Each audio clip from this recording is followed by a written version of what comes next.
आज मैं बनाऊंगी सबके लिए गाजर का हलवा। ये मैं काफ़ी ह्यूज क्वांटिटी में बना रही हूँ घर में, और ये बिल्कुल दानेदार टेक्सचर में आएगा। इसमें हम गाजरों को घिसेंगे भी नहीं और बहुत ही कम घी में हम इसे बना के रेडी करेंगे, और ये बहुत ही टेस्टी बनने वाली है।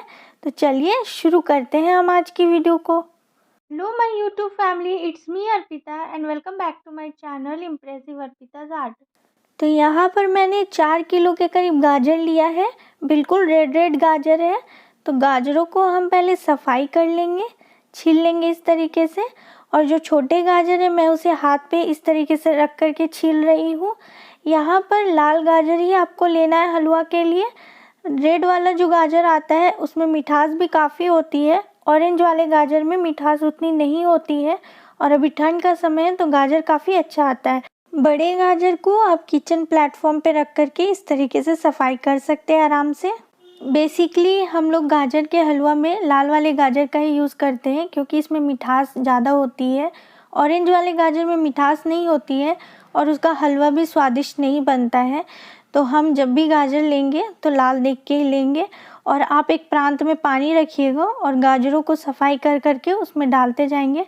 बेसिकली हमारे पास क्लीन करके 3 किलो गाजर के लगभग बचा है, क्योंकि 1 केजी के लगभग तो इसमें से छिलके और टॉप और बॉटम के पार्ट को निकालने के बाद हुआ था। तो यहाँ पर देखिए गाजरों के लिए ना मैंने एक स्ट्रेनर ले लिया है। उसके नीचे एक बर्तन रख लेंगे ताकि एक्सेस पानी जो है किचन काउंटर में नहीं गिर के बर्तन में जाए। और इस तरीके से हम सारे गाजर को पानी से निकाल लेंगे।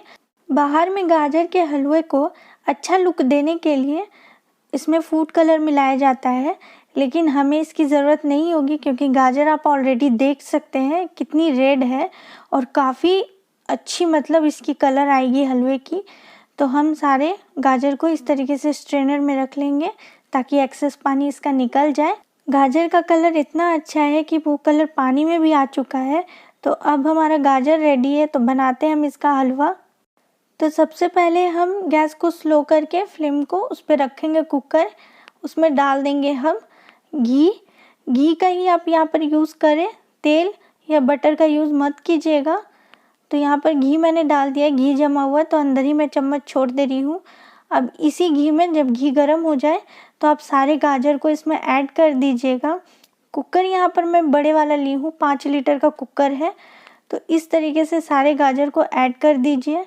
और जो गाजर बड़ा लगे तो उसे इस तरीके से ना हाथों से तोड़ करके आप इसमें डाल दीजिए। तो सारे गाजर को हम इसी तरीके से ऐड कर देंगे इसमें, देखिए। और अब मैं इसमें डाल रही हूँ 1/2 लीटर दूध। ये दूध ना उबाला हुआ है और ये गाय का दूध है। आप भैंस का दूध भी यहाँ पे यूज़ कर सकते हैं।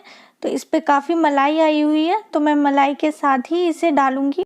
ये जो गिलास है ना जिसमें मैं दूध नाप रही हूँ, ये 1/2 लीटर का ही है।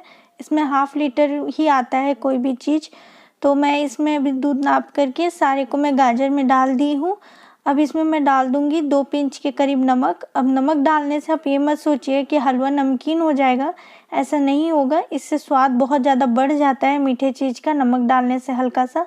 अब मैं इसमें ढक्कन लगा करके 2 विसल आने दूँगी मीडियम फ्लेम पे 2 विसल आने दें।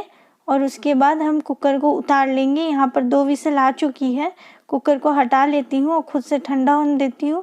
इतने देर में गैस पर हम मावा भून लेंगे। यहाँ पर हमने 1/2 केजी मावा लिया है। अब अगर आपके पास मावा ना हो तो यहाँ पर आप 150 से 200 ग्राम दूध पाउडर ऐड कर सकते हैं। और दूध पाउडर आपको कब ऐड करना है वो भी मैं आपको आगे बताऊँगी। तो अगर मावा है तो आप ये प्रोसेस करेंगे, अगर नहीं है तो आप इस प्रोसेस को स्किप कर देंगे। यहाँ पर आपको फ्लेम मीडियम रखनी है या फिर स्लो रखनी है और इसे लगातार हाथ चलाते हुए हम मावा को भूनेंगे। मावा को भूनने में आपको 5 से 6 मिनट आराम से लग जाएंगे। और जब मावा इस तरीके से हल्का हल्का पिघलने लगेगा तो वो घी रिलीज़ करता है। तो मावा को आपको लगातार भूनते रहना पड़ेगा। तो जब 3 से 4 मिनट हो जाएंगे तो मावा कुछ इस तरीके का हो जाएगा, घी पूरा ही रिलीज़ कर देता है।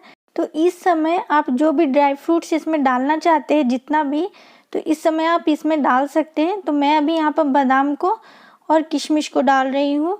आप इसकी जगह काजू, पिस्ते ये सब भी डाल सकते हैं।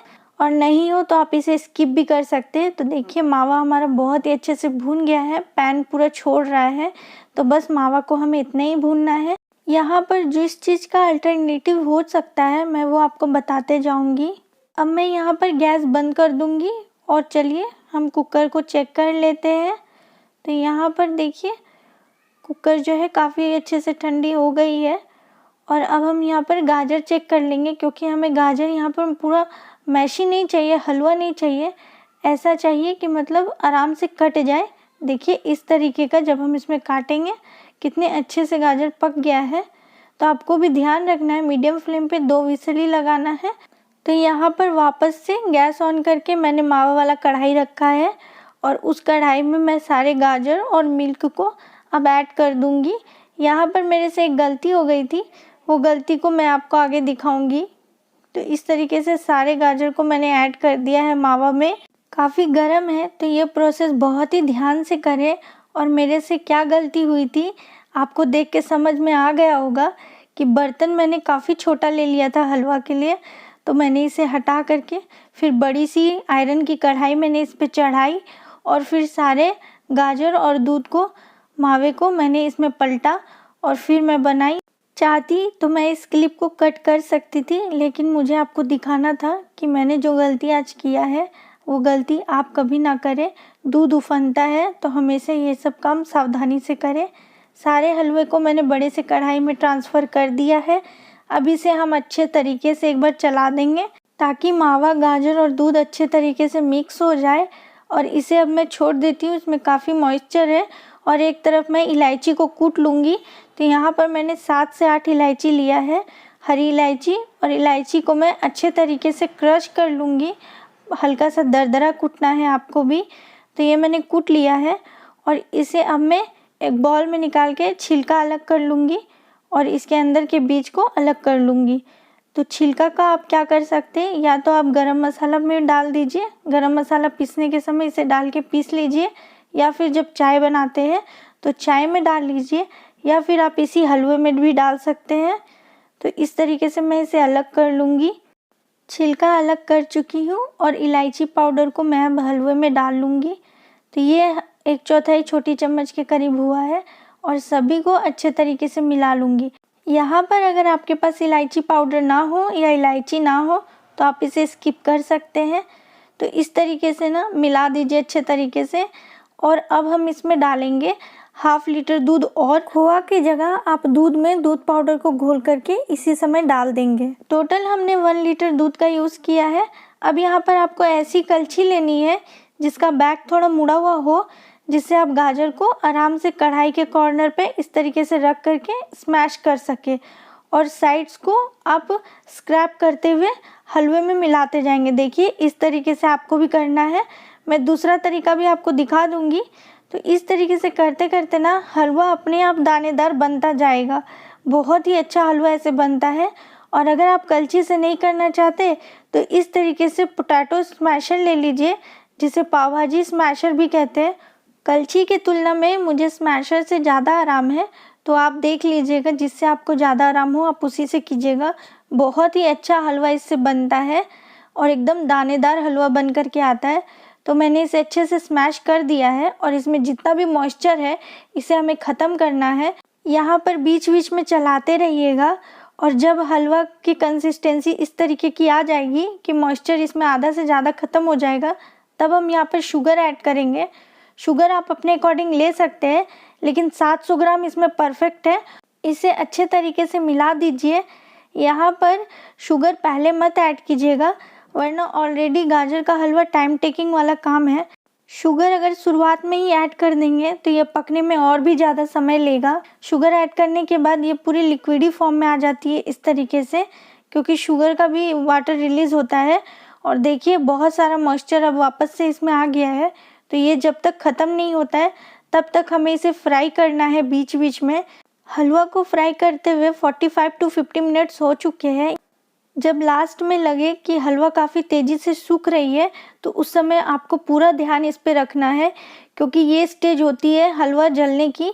तो इसमें आप एक स्पैचुला ले लीजिए और उससे एकदम नीचे से आपको चलाना है। यहाँ पर ध्यान रखिएगा हलवा बिल्कुल भी सटना नहीं चाहिए। अगर जल जाएगा हलवा तो बहुत ही ख़राब स्वाद आता है। यहाँ पर मैं आपको एक ट्रिक बता देती हूँ। अगर ऐसे कभी हलवा या कोई चीज़ जल जाए तो एक काम करें, उसे नीचे से बिल्कुल भी ना खरोचे, ऊपर से निकाल ले और नीचे वाला बर्तन में ही सटे रहने दे, बर्तन को ही हटा दे। फिर जो ऊपर से आपने जो खरोचा है उसे दूसरे बर्तन में डाल के वापस से उसे बनाएं। जब यहाँ पर हलवे में ऊपर में दूध आना बंद हो जाए, देखिए इस तरीके से, मतलब हलवा अच्छे से भून गया है, उस समय घी रिलीज़ होने लगता है हलवा से, तब आप उसमें 2 चम्मच घी और डालें और उसे अच्छे तरीके से 15 से 20 मिनट के लिए और भून लें। हलवा पकने का इंडिकेशन यही है, मॉइस्चर ख़त्म होकर के हलवा जो है घी रिलीज़ करेगी। और देखिए इस हलवे को हमने इतना भूना है कि अब इससे साइडों से घी निकल रही है। हलवा हमारा बिल्कुल रेडी हो चुका है। हम गैस को बंद कर देंगे। अब हम गर्मा गर्म हलवा को सर्व करते हैं। मेरी आपसे एक रिक्वेस्ट है, अगर आपको मेरी वीडियो पसंद आई होगी तो एक लाइक कर दीजिएगा, शेयर कीजिएगा, कमेंट कीजिएगा और चैनल पर अगर नए होंगे तो सब्सक्राइब कीजिएगा। ज़िंदगी में मैंने पहली बार ये गाजर का हलवा बनाया और ये बिल्कुल परफेक्ट बना, इसलिए अगर आप भी बिगनर्स हैं तो एक बार में आपसे भी परफेक्ट बनेगा, तो ज़रूर बनाइए। तो चलिए फ्रेंड्स, मिलती हूँ नेक्स्ट वीडियो में। Till then bye bye and take care.